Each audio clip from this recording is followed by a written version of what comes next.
Act करता है जैसा तुमने जानबूझकर किया हो। वो गाली देता है, पुश करता है और उसके पीछे 3-4 दोस्त खड़े होते हैं जिनके फेस पर काफी एटीट्यूड होता है। तुम ट्राई करते हो कामली बात करने की, पर वो मोमेंट स्लिप हो जाता है एंड अब तुम अकेले हो, सामने पूरा ग्रुप है, ना तुम फाइट कर सकते हो ना तुम पीछे हट सकते हो। और जब सब देख रहे होते हैं तब तुम्हें एक ऐसी बेइज्जती फील होती है जो तुम्हारे दिल तक लगती है। अगला दिन क्लास में लोग तुम्हारा मजाक उड़ाते हैं, तेरी फट गई तो कुछ बोल भी नहीं पाया।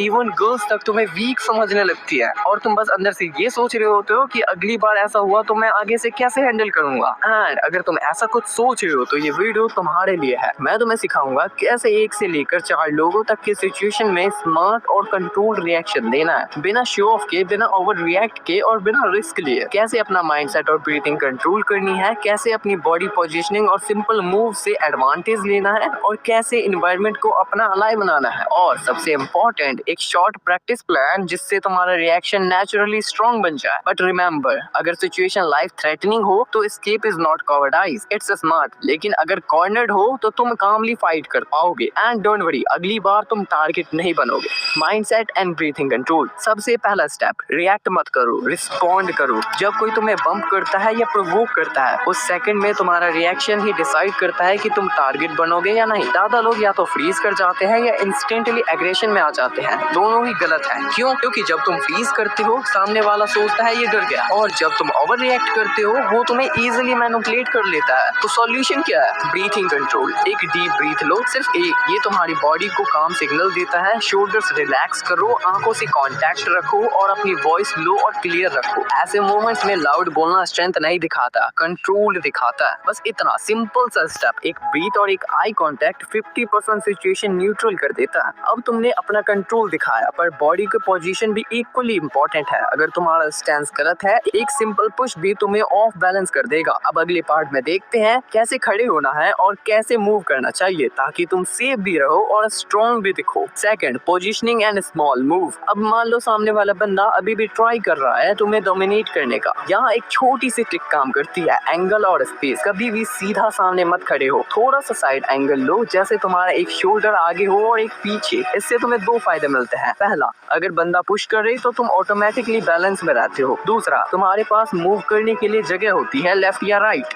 हाथ नीचे रखने की गलती मत करो, हाथ नेचुरली चेस्ट के आसपास रखो जैसे तुम कैजुअली बात कर रहे हो, पर रेडी पोजीशन में। एंड ये न्यूट्रल गार्ड कहलाता है, बिना फाइट स्टार्ट किए रेडी रहने का स्मार्ट तरीका। अगर बंदा बहुत क्लोज आ जाए, स्टेप बैक लो और आंखों से कांटेक्ट मेंटेन रखना। और अगर वो टच करे तो सीधा एग्रेसिव मत होना, बस एक स्टेप साइड में लो और कामली बोलो, भाई तू देख के